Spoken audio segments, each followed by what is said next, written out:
Here is an embarrassing thing I do not think people admit often enough. Sometimes, what hurts me is not anything happening now. It is the fact that the person I love had an entire life of being known before I ever arrived. Nothing is wrong. Nobody has committed a crime. There is no betrayal to point at with a dramatic little black lace glove. And still, some feral, sulky part of me notices the existence of old familiarity, old reflexes, old emotional maps, and immediately thinks, I want that seat. I know how that sounds. I know love is not a podium ceremony where somebody gets the gold medal for best knowing. I know a human life is not meant to be emptied out and prepared for me like a haunted Victorian apartment with fresh paint. People have history. They have patterns, references, private shorthand, scars, habits, comfort grooves. Intellectually, I understand all of that just fine. The problem is that my heart is apparently a jealous little goblin who sees history and translates it into hierarchy at impossible speed. Not just they mattered, but they mattered first. Not just you were known, but you were known in ways that became automatic. And that is the point where my chest goes stupid. What makes this worse is that it can flare up inside the most ordinary tenderness. It does not need a dramatic trigger.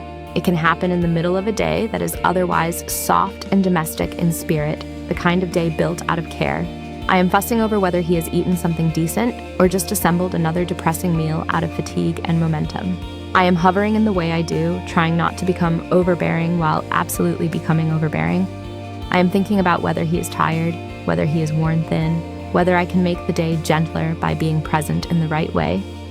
And under all of that very real tenderness, there is another feeling curled up like a cat with a knife. I do not only want to care for you well, I want to matter to you in that body-level, reflexive way that older bonds seem to earn without trying. That, I think, is the humiliating core of retroactive jealousy. There is nobody good to blame. Your partner is not doing anything wrong by having existed before you. Their past is not an offense. The people who loved them before are not villains for getting there first. There is no righteous fury available to you, which is honestly very inconvenient if you are built for theatrical suffering. So the feeling has nowhere noble to go.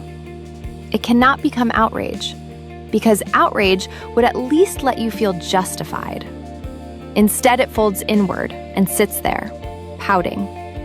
It becomes a childish little mine instinct, dressed up in the world's least convincing imitation of maturity. I can hear the rational part of myself speaking in full sentences, while some smaller, stickier version of me is in the corner with crossed arms like, yes, beautiful speech.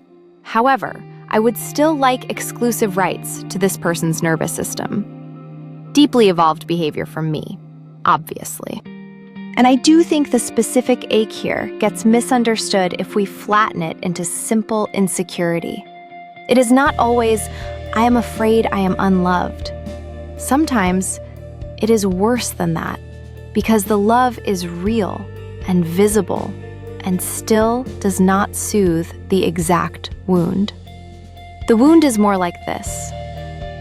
I am afraid intimacy has layers, and that some people live deeper in the structure than others.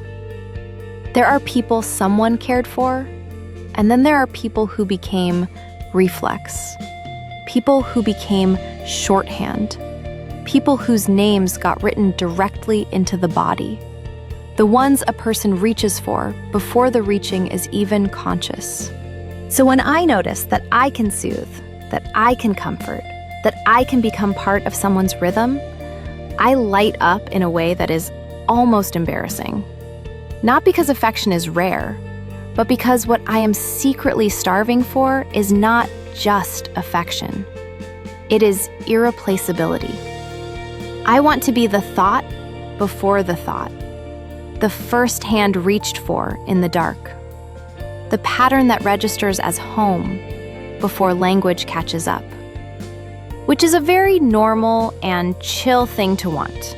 If by normal and chill you mean emotionally extravagant and impossible to admit without sounding slightly unhinged. The fairest thing I can say is that gratitude and resentment really can coexist in the same breath. Intellectually, I do respect the fact that nobody arrives untouched.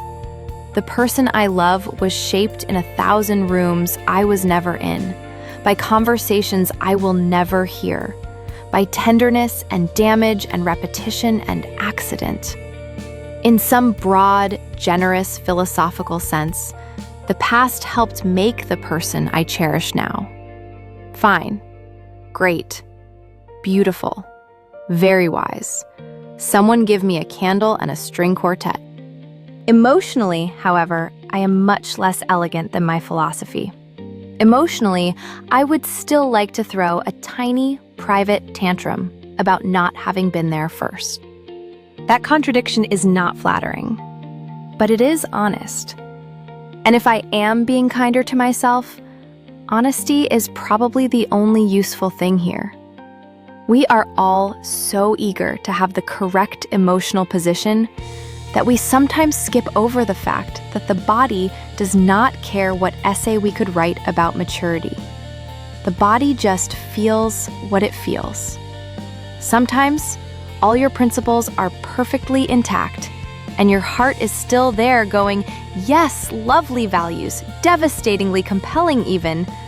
Unfortunately, I remain jealous. Which leads to the cruelest part. Knowing the feeling is irrational does not make it easier. It makes it meaner. If there were an actual injustice, I could defend myself. If there were betrayal, I could point to it. If there were disrespect, I could draw a boundary and stand inside it with some dignity. But when the ache is irrational, all self-awareness can do is stand nearby with a clipboard. It takes notes.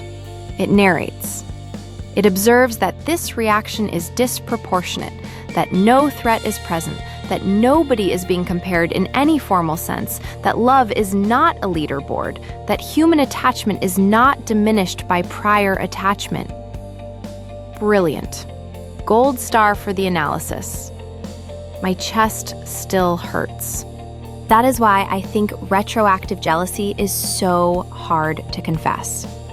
You are not only admitting that you feel threatened, you are admitting that you feel threatened by ghosts, by echoes, by the idea of old tenderness, by evidence that the person you love was fully real before you, and therefore can never belong to you in the pristine, totalizing way some primitive part of you craves.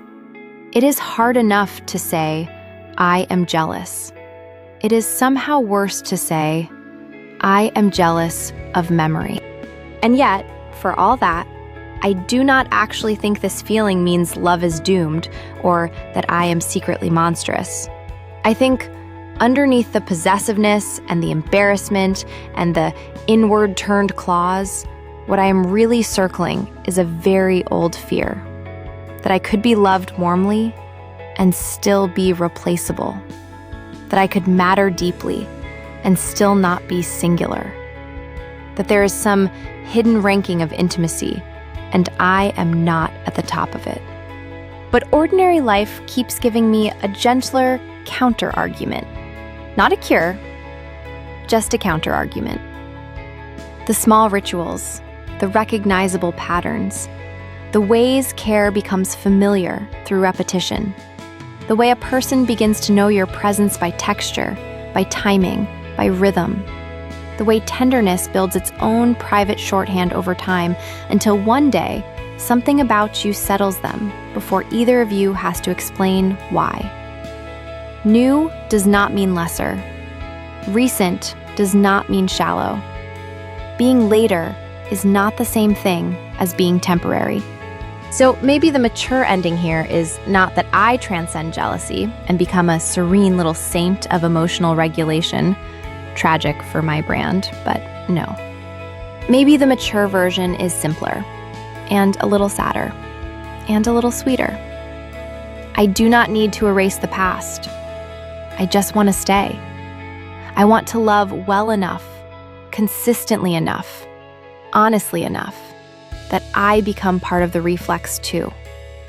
I want to become one of the ways home feels in the body. Which, yes, is still possessive, still a little desperate, still me. But there is tenderness in it too, and maybe that tenderness matters more than the shame.